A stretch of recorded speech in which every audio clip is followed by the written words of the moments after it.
Une Husqvarna 701 qui s'appelle Rally Replica, donc avec un kit Omega d'Afrique du Sud monté par le concessionnaire Universal Ride. En face, une KTM 790R Rally série limitée. Deux machines avec un budget similaire, puisqu'on arrive d'origine, celle-ci est environ à 20 000 €. Et c'est également le prix de la préparation plus la machine de série. Deux budgets similaires, un mono, un bi, un but unique, aller à Dakar. Et ça en principe, c'est pour mars prochain, c'est le but de Jérôme avec ses copains.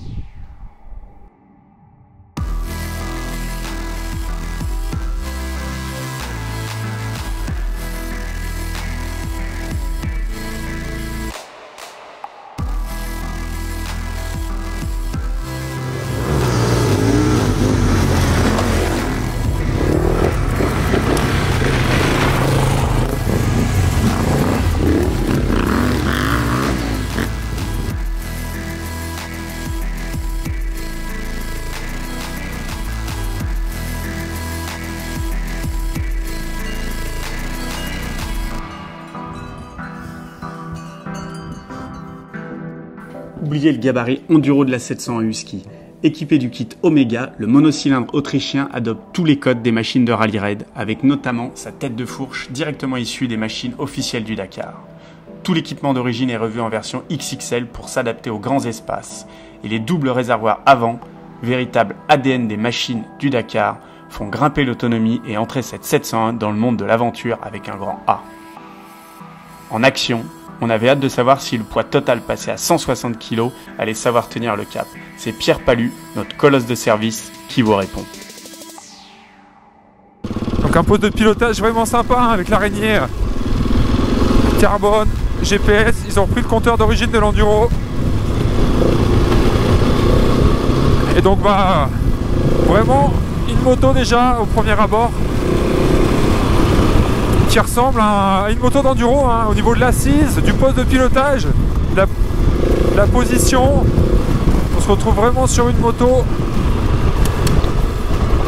bien typée off-road, assez maniable dans les virages assez serrés comme celui-ci.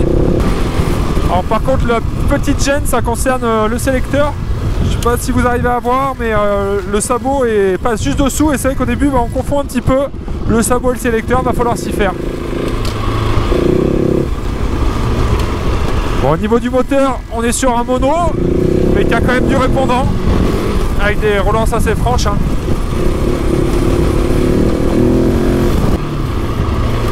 Bon, ça travaille bien, quand on est un petit peu à l'arrêt comme ça, là, pas trop vite. Il y a quand même du confort.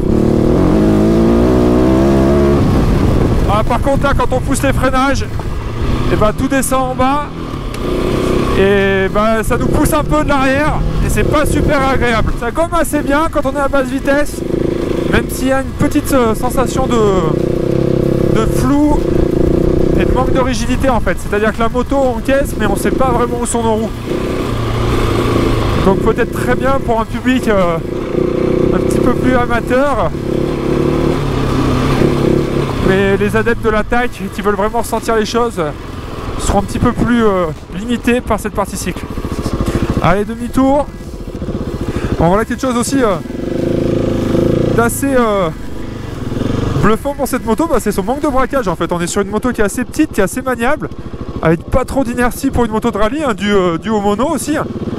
Et c'est dommage que ce manque de braquage vienne un petit peu pénaliser là où la moto devrait se montrer très performante dans des petits virolos ou des demi-tours à effectuer, c'est un petit peu dommage.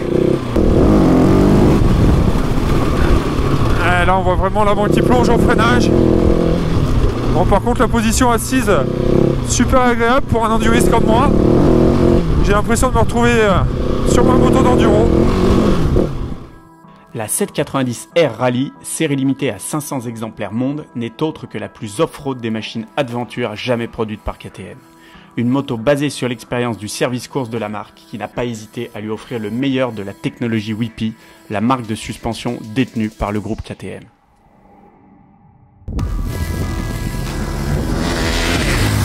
Allez, déjà dès les premières accélérations, on voit qu'on est sur un bicylindre.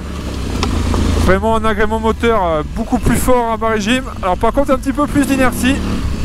Aussi là dans les petits virolos, ça pousse un peu plus à l'extérieur. Et puis pour moi qui suis enduriste, une position un peu plus trail, hein, le guidon plus haut, hyper confortable là en position debout, mais un tout petit peu moins en position assise dans les virages où on a les mains un peu hautes et on a un peu plus de mal à sentir son train avant. Le shifter, simplement magique là, entre la 2 et la 3. Pas besoin de toucher à l'embrayage, de micro-coupure. On a vraiment une tenue de cap qui est meilleure en ligne droite, tout en conservant quand même une maniabilité sympa, hein. De la moto, là, on est quand même sur des épingles et on arrive bien à jouer avec la dérive. Un effet beaucoup moins pompe à vélo que sur la 701. Alors voilà, peut-être à très faible vitesse, un tout petit peu moins de confort, mais globalement à l'usage, on sent vraiment les suspensions haut de gamme qui travaillent à merveille. Voilà, sonorité super sympa aussi de la ligne Acra.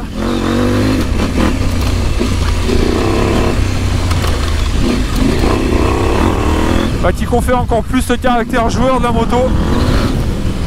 C'est super plaisant, ça se place comme on veut, ça accélère à fort, ça cabre, ça saute. Vraiment bluffé par la machine.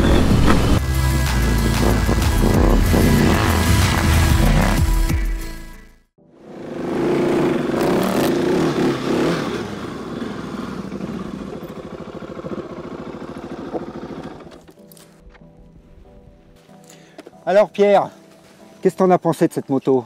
Eh ben, c'est vraiment pas mal, hein. On est vraiment un peu comme sur les Husqvarna, sur quelque chose de haut de gamme, même si le concept est un petit peu différent. Là j'ai plus retrouvé vraiment un concept trail, alors que là on est plus sur une moto de rallye, même si elles ont le même but, alors forcément avec des défauts et des qualités qui sont différentes, mais voilà, vraiment deux motos super sympas, agréables à piloter. Et donc voilà, beaucoup de différences, hein. Toute la liste de cette confrontation qui reste amicale sera retrouvée dans le prochain numéro, le 22 de Trail Adventure Magazine. Et pour rien rater des vidéos, n'oubliez pas de vous abonner à la chaîne YouTube.